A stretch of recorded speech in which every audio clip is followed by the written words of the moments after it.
All right, everybody, welcome to our talk. Our talk today is titled Zero to Implementation in 50 Minutes. No kidding. Of course, just like with any other conference, titles are catchy, so we have to take it with a grain of salt. So what we're going to be writing today, and what we're going to be showing you today, no, we're not going to write the entire production application in 50 minutes. That would have been, too much. But what we're going to do is we're going to show you how you can incrementally take you from blank sheet of paper to something fairly complicated with a lot of things involved, especially when it's required in a modern ecosystem. And then you can start filling in the blanks and work your way incrementally. So my name is Oleg Zhurakousky. I'm the lead for two projects within Spring portfolio called Spring Cloud Function and Spring Cloud Stream. And I've been with Spring organization since 2008. All right, folks, my name is Glenn. I'm one of the developers at Spring as well. I work on Spring Cloud Data Flow, Spring Cloud Tasks, Spring Batch when my mood says it's okay. Break glass in case of emergency. Oleg says, okay, Glenn, you can work on Spring Cloud Stream, but I'm watching you. When I'm not doing that, I'm on the board of directors of Devnexus as well as Atlanta Java Users Group, and I was voted in as Java Champion last year, so woohoo. Now, Now, what I want to do is I want to kind of draw a metaphor between building a house and building an application. While I have never built a house, I have built small structures with people who knew what they were doing, thankfully. We did things like lay the foundation, put up the frame. I did a horrible job on the roof. But the one thing that no matter how many of these structures I built with these folks, the windows, the doors were always purchased. Why? Because we wanted to rely on folks that really specialized on that particular section of the house. Like with a window, they always wanted to get something that had double panes, that they would make to put the right gas between those panes to maximize the insulation, but at the same time, minimize the amount of sound that comes through that. The goal is again, to utilize that specialized piece. We would set up a spot in the house and in the frame so that we could just plug those in. The question is how many times do we write applications where once we've started, we want to take a specialized, curated recipe and be able to apply those to our code and be able to pull that from maybe a GitHub repository. We're going to be talking about that a little bit more, as well as the tools that can intelligently pull those in. Now, the first thing is when we start applications, typically what we're going to do is we're going to start with, like a house, our scaffolding. A lot of times when we think about our applications, and we think about scaffolding, that's an overloaded term. So in this case, when we talk about scaffolding, what we mean is our build tools, our dependencies, and then and also even the README file. That README file giving us those valuable instructions on how to build the app, what those basic things that app does, and where we can find additional information. Typically, as Spring developers, we go to use Spring Initializer or start.spring.io, the second best place on the internet, as Josh would say. Once we've done that, we go in and we create the zip. We can actually go spend our time exploring it a little bit. Then we download that zip file, unzip it, and then we start working on the functional artifacts. Those functional artifacts are those things that actually solve the business problem, right? It's the fun part. It's the fun part. Yay! All right, there we go. All right, so it's a fun part. And we go in and we write our tests and we're happy. It solves the problem. Our managers are saying, you're such a great developer. But the truth is that are we done yet? No, we have not done it. We're done yet because there's the non-functional parts. It's the parts of the application that allow us to put it in production. Even monoliths have to communicate with other things in our production environment. So there's a lot of configuration that's involved. There's other things that we need to add that are outside the solution of the problem that we were first tasked to do. And so these things are included, like I might write a function, but that function needs to have a web interface to it, right? And then I may have to take this function that I wrote and I need to tie it into a Kafka, a Pulsar, a Rabbit, a messaging framework, right? But then, when I'm there, I also have to have configuration. I may be pushing this up to my production environment, but I have to have specialized configuration to make sure it works. Then, we have to have what? Security applied. And then, we also have to have things like a micrometer that allows us to push metrics to our observation frameworks. My point is that we start seeing that outside our little solution, the function that we started with we start to add all these non-functional areas, while important, critical for our application. The thing that we think about is this applies what? Cognitive load on us. Now we have to know more and more and more. I was gonna add that it's like Pareto principle, so it's like 80-20 rule. So every time you have a new project and you say a problem to solve, 20% of the problem is the code. The rest of the 80% is all this non-functional stuff that we developers unfortunately have to now deal with because the ecosystem is just growing and growing and growing on us. Absolutely. And there is a practice out there called developer experience, DX or DevX, that says, look, we realize that from the point that, end to end, everything from choosing our source control to all the way to the time we reach production and provisioning the right resources to put our app into production, we're starting to see this cognitive load on our developers. And we're saying, is there tools or things that we can do to maybe reduce that cognitive load, to make development easier so that they can focus on the problems and less on some of these other things, and to simplify that. With that, there was a talk earlier today, when we talked about the end-to-end side, called Backstage that helps with that. I think it was recorded. Highly recommend watching that because it really talks how to do it end-to-end. But today, in this talk, we want to focus on what? The code. How can I reduce the cognitive load that I have to do when it's time for me to take and write my application? Our goal here is to be able to do this, to create code where I can focus on my magic, that thing that solves the problem, right? So today, what we're going to do is we're going to start with a simple function that you see here. This simple function is just going to be an uppercase. You know your magic. You know what problems you need to solve. We don't need to go into that here, but what we can focus on what? Is solving, writing that functional piece. In this case, it's just going to be like a 2-upper. Right. And I was going to say that the fact that we're using this very trivial function, a very trivial functionality, that's actually intentional because the complexity of the actual functionality is not the subject of this presentation. What the subject of this presentation is, what Glenn was pointing out, is how you build. The function represents sort of the shell that's going to take some input and produce some output. But how do you connect all these inputs and outputs to a variety of different systems? How do you assemble this great ecosystem of functionality that actually deals with, let's say, HTTP, messaging, security, all this other stuff, right? And then once you see this end-to-end working, then all of a sudden you can say, okay, finally, I can just sit down because I know everything is working end-to-end. Now I can start adding functionality and kind of work your way incrementally and realizing that everything is working and the minute it's going to break, you know you just did something wrong with functionality, but not with your setup. Absolutely. So what if we could do this? We write our code, we write our magic, we write our function, but then I could go in and pull in a recipe that's been curated by somebody that specializes in an area and to be able to apply the ability to say, look, my function is hooked to HTTP. It can receive a string request, uppercase it, and return it. But then I could go in and add another recipe. This recipe is nothing but regular code, regular configuration, nothing special, nothing that you have to learn. It's all code you already write, but be able to take that curated recipe and add the ability to change this function to a producer so that it can not only receive a request from HTTP and uppercase it, return it, but at the same time send a message out to a Kafka topic, and then that Kafka topic can then be consumed by a consumer. Now, what I want to do is I want to show you briefly from start.spring.io. We'll even go there. Here we are, and we'll go to start.spring.io, and we're going to start and show you how we can apply these recipes. Wait, hold on a second. Wait. Okay, Whoa, so, really? So yeah, so basically now this is the part where I've taken over because Glenn is about to kind of show you the possibly things you already know. So, but let's review what start.spring.io because we're going to show you something different. But since Glenn started with start.spring.io, let's review what start.spring.io gives you.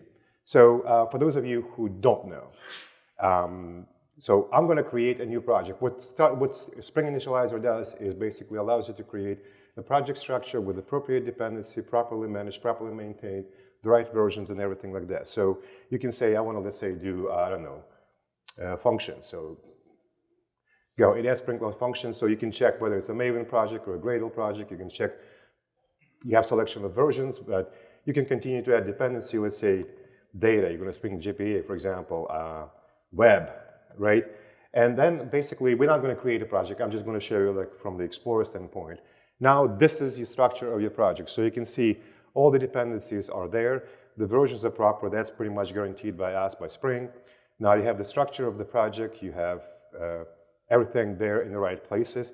You have your first piece of code, which basically starts the Spring Boot application, but pretty much nothing else. So if you're a new Spring developer, okay, you imported all these dependencies, but where do you begin? How do you begin writing your code? How do you begin structuring your code, right? So it's not that it's a limitation of initializer. It's by design. The initializer will not include any type of code that eventually becomes a throwaway or some kind of a temporary thing, right? So in other words, it is still a valid tool for a lot of different things. For experienced Spring developer who knows exactly what they're doing and they just want to save time in creating initial project state, this is a great tool, right? But if you want to do a little more, so with Spring, we've always been, our mantra was that we take care of your functional code and, you take care of the functional code, we take care of the boilerplate stuff, right? So we always try to improve the developer experience, but historically we've been doing it at the API level, JDBC templates, the messaging, everything else. Like we basically improved the Java API to deal with a lot of things. But right now, while we continue to do that, we're also getting into the tooling that allows you to do that, right? So what I'm going to be showing you today is actually a different approach to do what Glenn was attempting to do, and that is, wrong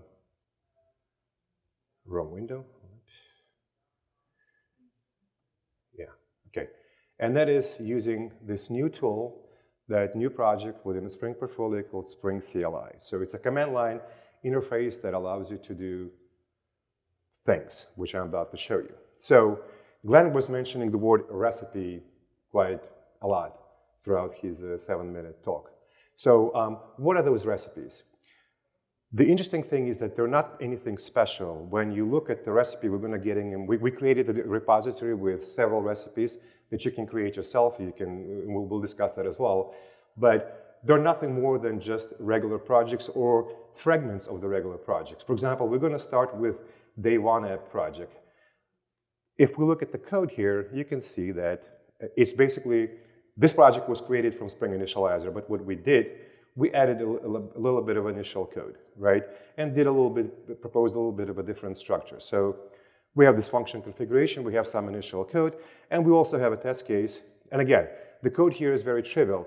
The point here is that we have public recipes already in the public repository, but what the intention of this particular presentation is to show you that you can create these things within your organization, check it within your local GitHub, and create recipes and modules specific to your need within your organization. So for example, when you're onboarding a new developer, or when you want to make sure that everybody's doing things consistently, that you avoid this problem where it works on my machine, not on your machine, then you can create things consistently. And like, as Glenn said, the other interesting part is that not everybody have the same level of knowledge about particular things. You have, just like any other organization, subject matter experts in this and subject matter experts in that, right? So if those experts will create something, it might take them several days to do this, but once they did, they can commit it and push it into the repository as a recipe that everybody else can use. So let's begin.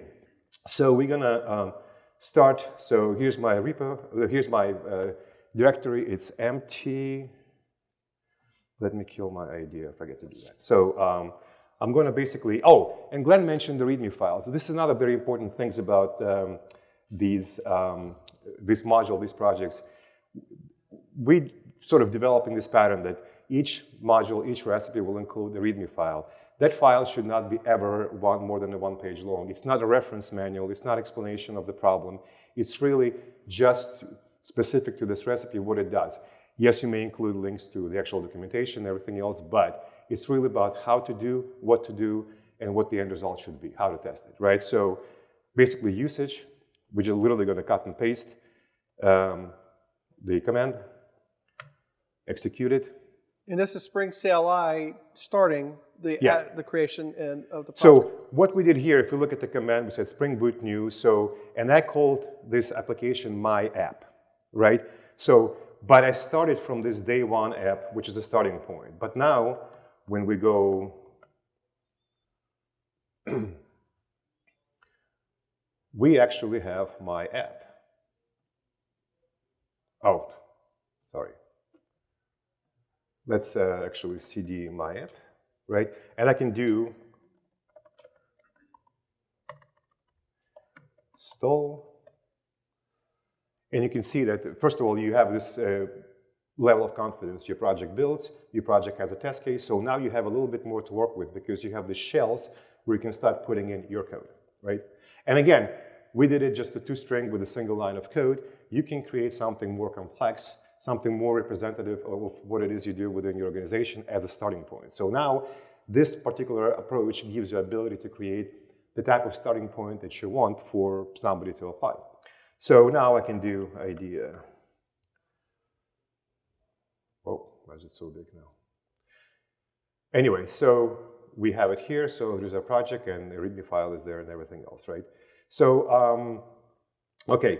So now this particular starting point represents a Spring application context with a single bean of type function and a test case that executes this function. But let's pretend that this is your functionality. So obviously, I can go, Jesus Christ. I don't want this. Not right now. Okay, so fine, okay, we're good. So I can actually go here and let's say I start developing this functionality and I'm gonna, well, just for the sake of saving time, received value at Devnexus. Okay, so we modify this code a little bit, right?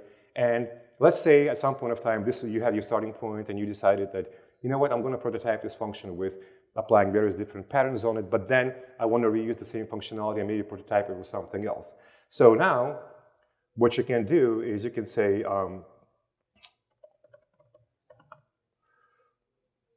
well, basically, well, what I'm saying, I haven't prepared the repository, but you can actually push that and it becomes a new starting point because if we look at the actual day one app, it is full-blown application, right? So it's just like anything else within it. So anyway, so we're going to continue. So now let's say, because it's a simple function with this functionality by itself is nothing. So let's say, as Glenn said, we need to expose this function as HTTP. So we're going to use Spring Cloud Function for that. So now you have two, ways of doing it. You can go and research how to use Spring Cloud Function to turn function into an HTTP endpoint, or you can still probably do the same thing, but you can say, okay, well, we have this recipe that allows me to get there right away, right now, and test it right away. So I'm going to go to recipe local web. I'm going to read the README file, and I'm going to say, okay, let me. I can't copy paste. This setup ergonomically is not great. All right. So we're going to go back here, and I'm going to say Spring Boot. Now I'm using the add command, and I'm saying from, and I'm pointing back to the repository, right? And you don't have to do it in GitHub. It could go to the file system as well if you, for example, don't have access or you within your internal setup, you don't push your artifacts to GitHub, or you have running local GitHub repo. You can do pretty much anything. So now we go here, and we can see that first of all, we have a second README file. That's very convenient because we're tracking the README file that you're adding. So now, well, this is the initial README file. You have a README file specific to the recipe you just added, so you can go back and read what it did. Okay? But what you also have is you have additional tests here for testing the function that you already have, but testing it now as a web component. So now, all right, now you know how to do that. And you also added the ability to test this function to actually expose this function as a HTTP endpoint. So how do we test it? Again, we go back to the README file. We can basically well, let me just keep copying. In other words, these things are specifically created so you can just literally copy and paste.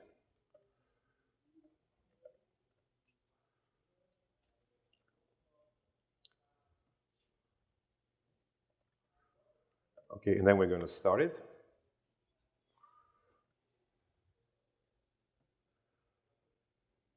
and then we're gonna curl it, and hello Devnexus. So all of a sudden, just like that, from starting with a simple function by creating a project without really touching any piece of code, I turn this function into an HTTP endpoint.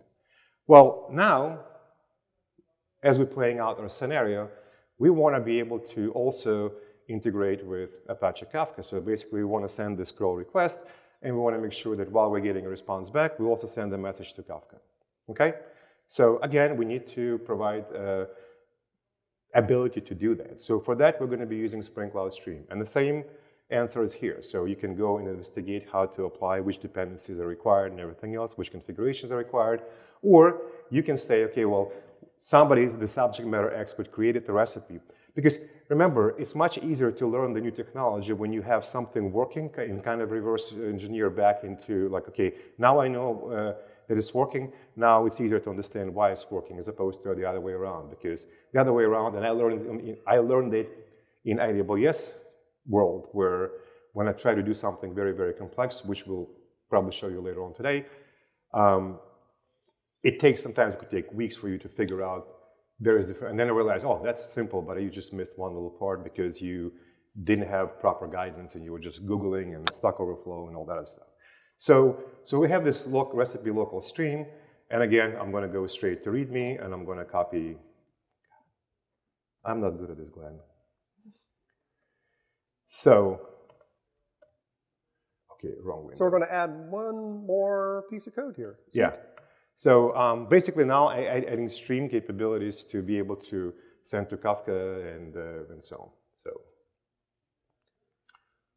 all right, we're there. So again, looking back at the code, now we have a third README file here. So you can see that they keep accumulating, but your application is expanding. And we also have another test here. So now let's run.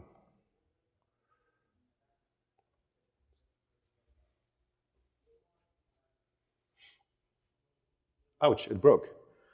Well, why did it break? Well, one test failed, okay, out of 3. So why did it fail?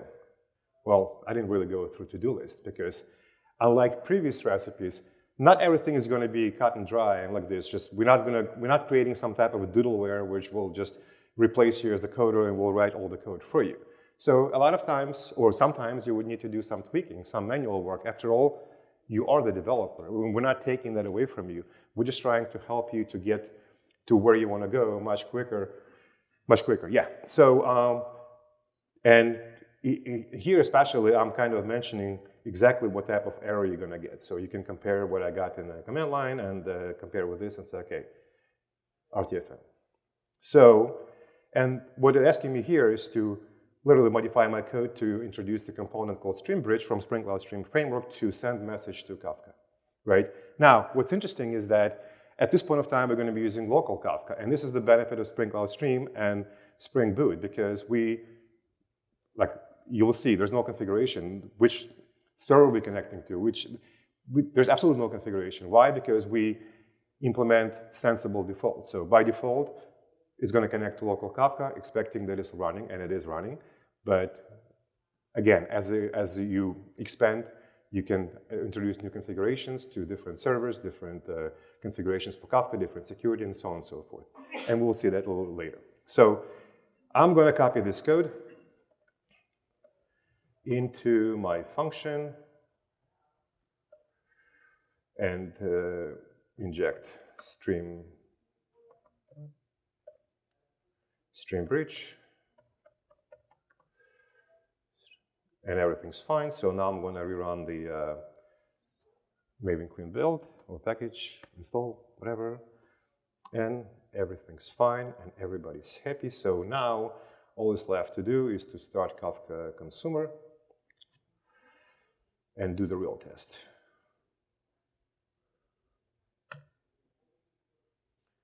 Well, it would help if I start the application, right? I'm agreeing. I was nodding. You didn't hear my neck cracking as I was nodding? No. All right. And of course, demigods aren't really, well, at least it's actually not streaming it's not streaming error, it's some Kafka error because between the restart of the computer, but at least it reacted. So let's move on because I need to shut that. I need to figure out what is running. There's some daemon running, and Kafka burped. Yeah, Kafka burped. But at least it reacted to me sending a message, so we can try it again.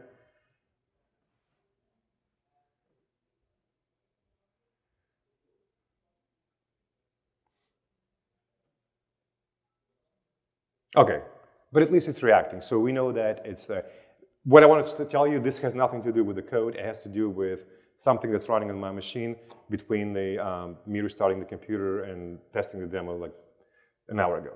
So we're going to move on, right? We're not going to be worried by that. Believe me, it works, right? In fact, I can prove it to you by going, well, I did it clear, okay. Anyway, just trust me on this one.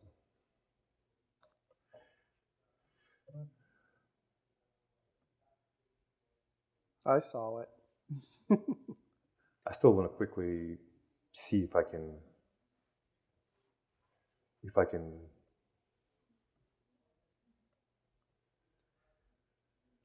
So the main goal as he's getting it restarted is to be able to say from either start.spring.io or to pull and create a new project using Spring CLI, I can begin to apply new pieces of configuration, even new pieces of code, and have Spring CLI intelligently add it where it needs to be from a repository. There we go.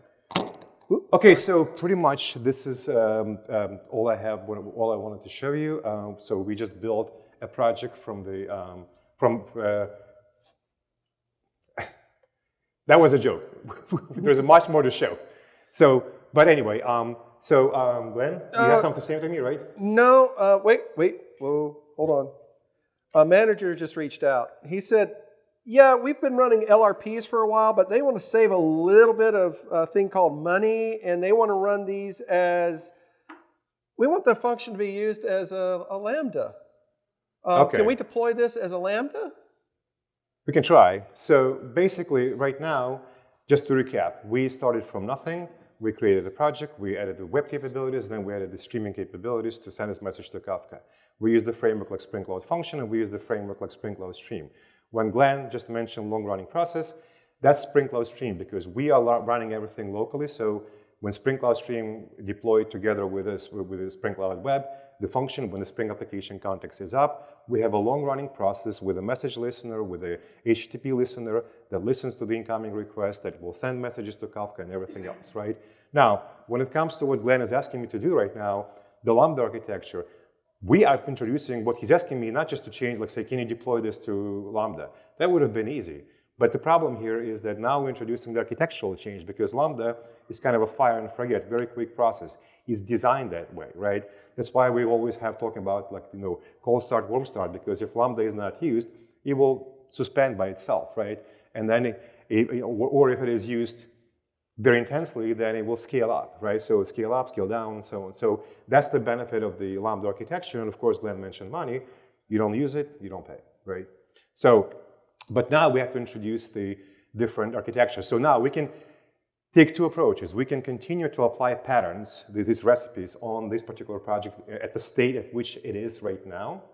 But that would require us to do some pruning because now the streaming artifacts, because if we look at we haven't really looked at the POM files, right? But if you look at the state of the POM file right now from what it was before, you can see there's quite a few things in here, like Spring Cloud, function web, context, binder Kafka, stream, and everything else, right? So we need to start removing it because once you deploy this as a Lambda and it starts as a long-running process, well, first of all, you're going to be paying a lot of money because you're going to be constantly running. Second of all, it's probably going to do, Lambda is going to probably complain because it's not designed for a long-running process. In fact, I was Googling around, it's like if Lambda runs for more than 900 milliseconds, then something is wrong with it, right? That outside of a cold start, right? So basically what I'm going to go back here and I'm going to do literally the same thing I did at the very beginning of the presentation and say, okay, well, let's pretend I'm going to go back to my original starting point. I'm going to skip a few steps, but I'm just going to create. I can't copy This is so ergonomically. Apple, quit helping him. Quit helping him. Okay, so I'm gonna rename it right now to my app. Let's just call it AWS, right? AWS. How many of you work with AWS, Lambda, or any kind of AWS things? Okay, what do you use to deploy things? Like you use SAM or CDK or? SAM, okay, good. So SAM is serverless application model. It's basically a command line tool that allows you to do many different things with AWS, and also it works based on the templates that you provide, which describe the cloud formation, which is basically your unit of deployment that could contain a lot of different things there. And the reason why I'm mentioning it, because from a simple Lambda, the template file and the SAM instructions are pretty simple, but once it gets to something as complex and as secure that I'm about to show you, then you will see the template file can grow. And this is, again, you may have a subject matter expert who will do, and this is something that took me by myself like about a week to properly set up and investigate and learn, right? Imagine every developer in your group has to go through the same thing, or one person and then everybody else can benefit from it. So cd my app AWS, and obviously we know it's going to work, so we have the same starting point. But now we're going to be repeating the same process, but doing it on AWS, right? So we have a recipe for function web AWS with SAM. So it comes in with the initial template, which you can use, right? So there may be some things that you want to modify, like the name of the function and things like that. So like for those of you who are like, when you can actually leave comments in these files, obviously, and to developers like instructions, say, listen, go and make sure you modify the name of the function. You don't just want to use what you have there, right?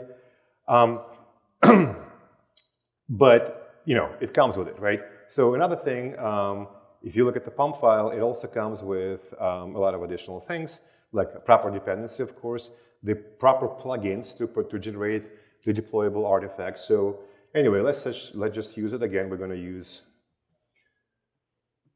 Oh God.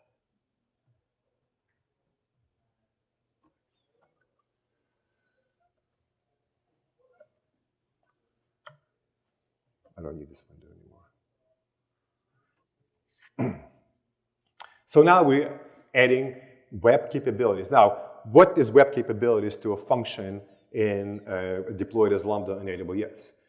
In previous iteration, we added use Spring Cloud function, which is the native Spring ability to expose function via HTTP endpoint, right? However, in AWS, there is a native way to attach the trigger, and there's many different triggers. So what we're actually doing here, we're going to be attaching the trigger, and that's not done through code or dependency. This is done through configuration within AWS, which in our case is explained in the template file used by SAM.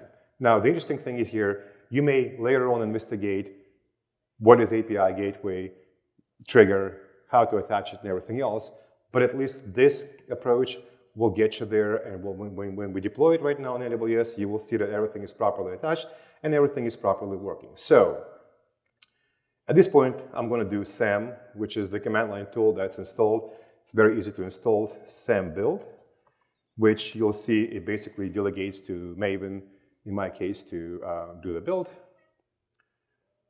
And then SAM deploy. And I'm going to deploy it, so I'm going to call it Devnexus. So I'm naming the cloud formation, I'm naming this entire deployment. Devnexus function and web, okay? All right, and it's now pushing this thing to AWS, and we'll be able to see it there soon. So,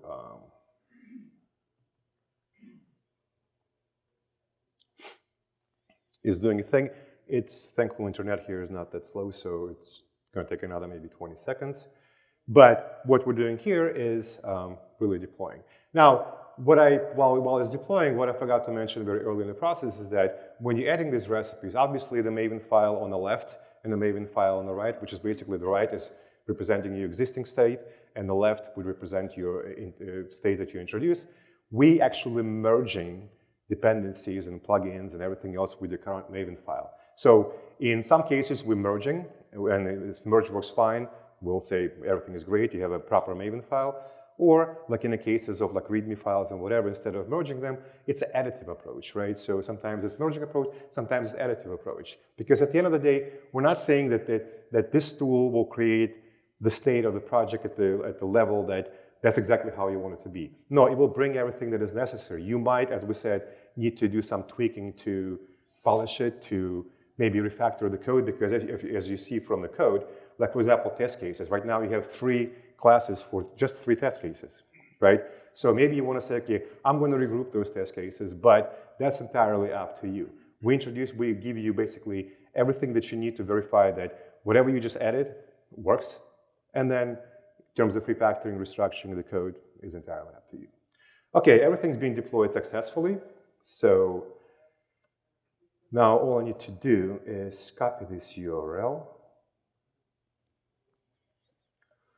go to my cheat sheet,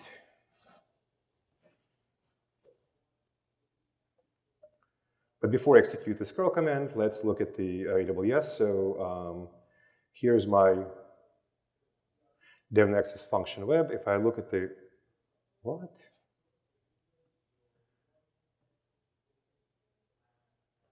Oh, I'm sorry. What I want to show you is the Lambda itself.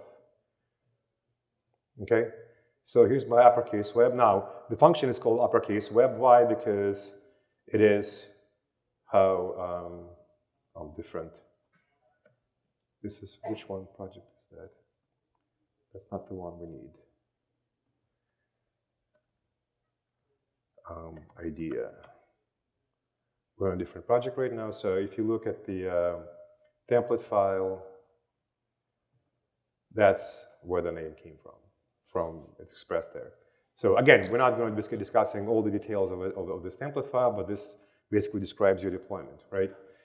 Okay, so now we see that uppercase web attached with the API gateway, and here's the same URL address that I just copied. So I can test it as a plain Lambda with this test facility internally and just pass some argument here with the JSON, or I can do, because I've exposed this Lambda over HTTP and it's public endpoint, so you can hit it with the phone or whatever, because right now it's publicly exposed, and I can still, okay, this is better. Okay, so now we can do curl. Now, this is what we call a cold start. So right now, Lambda is waking up, but now everything's good. But now if I hit it again, you can see it instantaneous. So we're hitting the actual, from my local computer, I'm hitting my deployment in AWS that I just did in a matter of 30, 40 seconds, right? So again, this shows you sort of the benefit, how you can, like when we titled the presentation from 0 to implementation in 15 minutes, that was really the intention, to show you that with this new tool, with this new approach, with this new thinking, you can start creating these recipes and to allow you to quickly move around this variety with this vast ecosystem of many different deployments, many different configurations. Think about one other thing, the prototyping. So in other words, while we're trying to be theatrical and play the fact that a manager called Glenn and told me to deploy it in AWS, the reality is that you may actually be yourself interested. Okay, so I have this functionality. I want to know how this functionality is going to behave with this type of deployment or that type of deployment, in this type of cluster or in that type of cluster. So now you might want to create your own starting point and start applying different recipes and kind of educate yourself and say, okay, well now these are the performance figures. These are pros and cons of various different things. And you can get there very quick, especially with the trivial functions, because obviously the more code you add in the function, the more blame may be based on you. Like, okay, performance is slow, but this is because your code. Well, no, with a toString, it's never your code, right? So now you can quickly say, okay, well, this simple trivial function behaves one way with this type of deployment, or differently with that type of deployment. So you can quickly make those decisions when you can quickly set up these type of prototypes. So this is another way of applying it. And again, the tool is new, the approach is new, what we're doing is rather new. So there's more patterns will come out with this. Like for example, all right, what if I want to apply that same pattern on multiple projects, because I already verified that we want to go AWS way. So how about I'll apply the pattern instead of on a single project, but I apply it on multiple projects right away, so they're all enabled with the same functionality in a very consistent way. Okay, continuing. So we obviously want to finish with Kafka. So now we have the MSK cluster service running within AWS. So we have the cluster here, demo cluster. So we're going to deploy, we're going to have a test topic there, and we're going to be doing the same thing. So now, this is where things will become more complicated if you're starting from scratch, because if I show you Kafka producer, in this case, and I'll show you this template, one of the to-do things is to copy this policy, because it's actually a secured instance of Kafka, and I did it on purpose to say, okay, well, in a real production environment, you may encounter that case. Look how many configurations would you have to know about to properly set up and connect to Kafka. There's nothing proprietary here, but this is just based on my SASL setup. This is what you need to connect to with setting up the virtual private cloud and all these other different things to make sure that you have connectivity with the cluster running in AWS. Now, obviously somebody knows how to do that, but believe me, not everybody does, right? So now, as we're going to read the instruction, one of the things, well, let's first apply it. Oh, I can do this. Okay. And yeah, we're here. So let's first apply it. And but meanwhile, while we're there, okay, I'm in a different. How did I get there? Okay.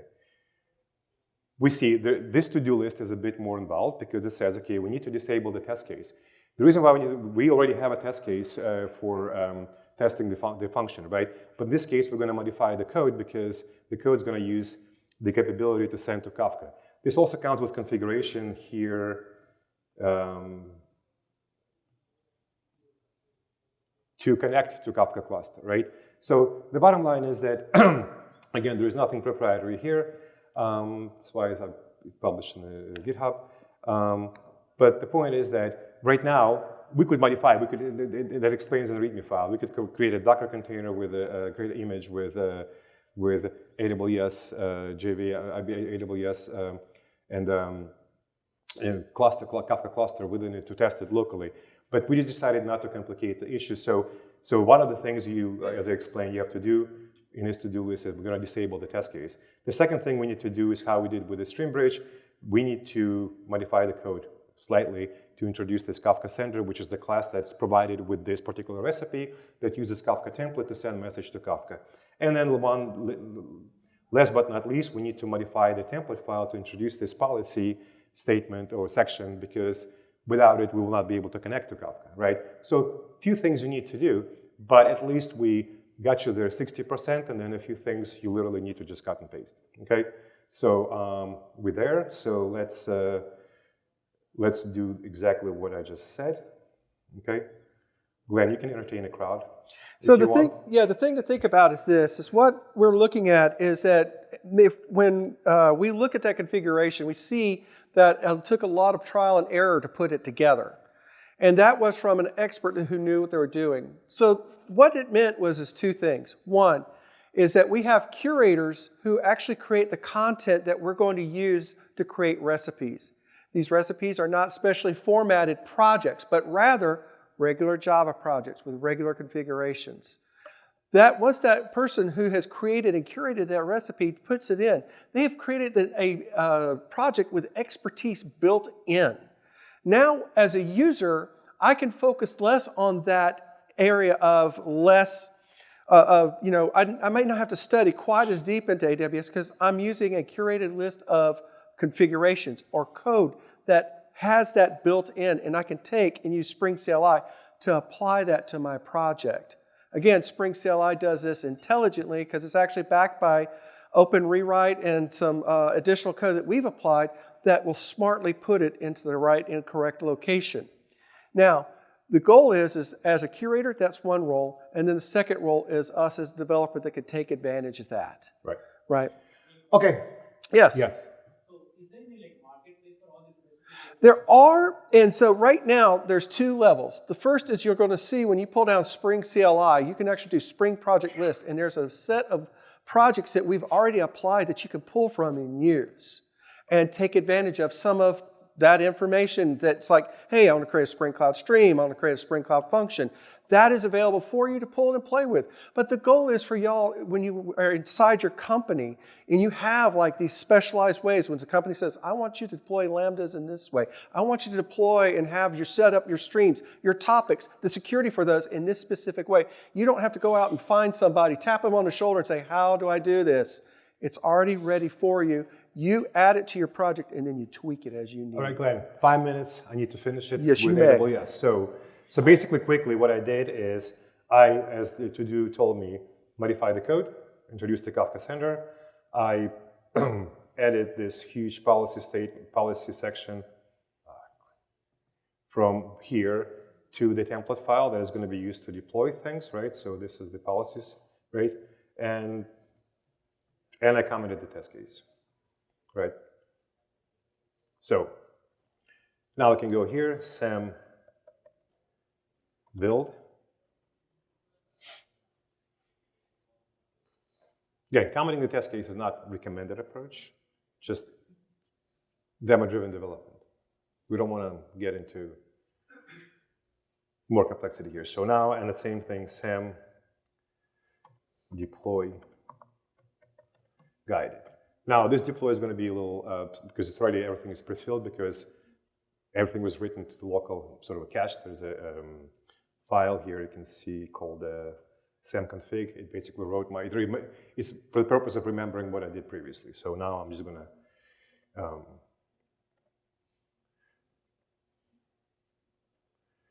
click through,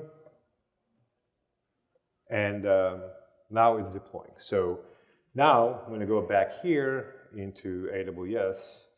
I can go into the Lambda and uppercase web, and at some point of time,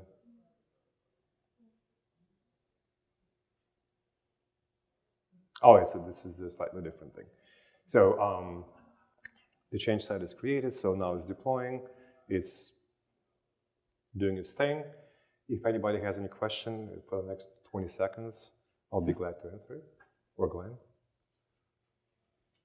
So the one thing as it's deploying, remember that Spring CLI is still in incubation, but it is going to move forward as a full Spring project in the next few months. So if you want to, please pull it down, play with it. Let us know what you think. You have a direct ability to update and tell us what you like, don't like, and what can be improved. This is a great time to get involved with Spring itself and say, I would like to see this. Please let us know. What you see here also is, again, the testament to the complexity we introduced with this particular recipe, which is a lot of the security settings, a lot of this, things that being deployed, set up, and everything else, right? So now if I look at the, we can look at the configuration and everything of this function, but believe me right now, there is all kinds of things set up specific to Kafka. And in order for us to validate it, we're basically going to execute, a different curl command. Oh, actually, we already did that, right? So we're just going to go here and again, cold start, because we just refreshed the deployment, but it executed. So we have a round trip between AWS, but how do we verify that actually something happened on the Kafka side and everything? So we can actually go here and go to CloudWatch, which is the logging facility within AWS, and look at the log groups. And all of a sudden, we should see for our uppercase web, log group was created. There is a thing, and we can see that we're happening, right? But still, we would like to be able to see the message that was consumed by something else. So for that, again, we have not the recipe, but the project, which, as README file explains here, you can just simply use as a sort of a tester, as a logger just to connect to Kafka and log the messages, right? You can also use it as a starting point and expand on it, because it also comes with a template that you would have to use. It also comes with all the required things to deploy things to AWS. So instead of doing Spring Boot new, I am just going to, I'm already in the space that the Git repository. So I'm just going to do sam build.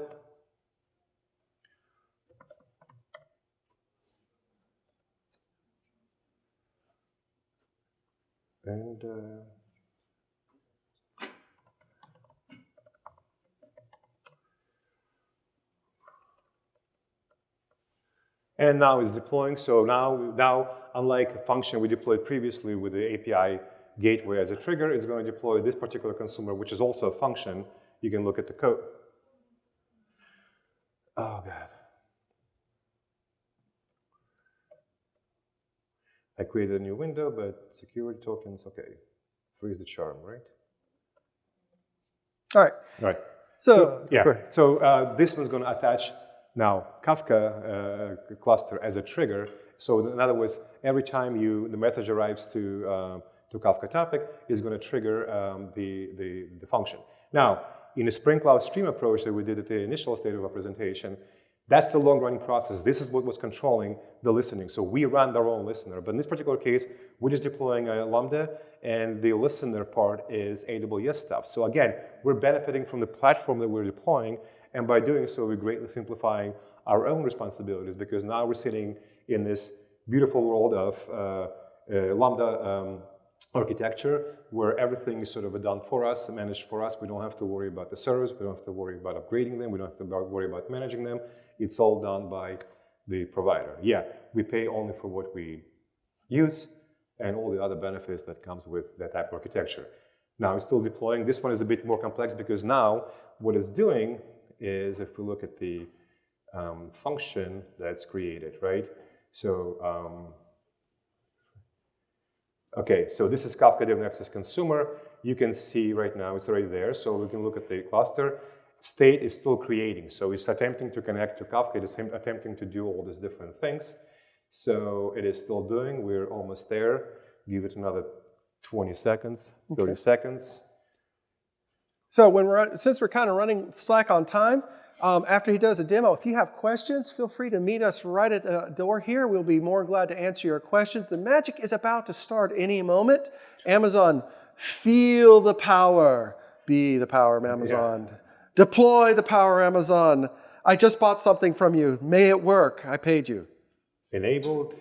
Okay, we're good. So yay. Now I'm going to basically just send a few curl messages. I'm going to modify. You see that it's actually responding. Yay. Hello, Glenn and Oleg. Right, it's responding. And now we can go back to the CloudWatch.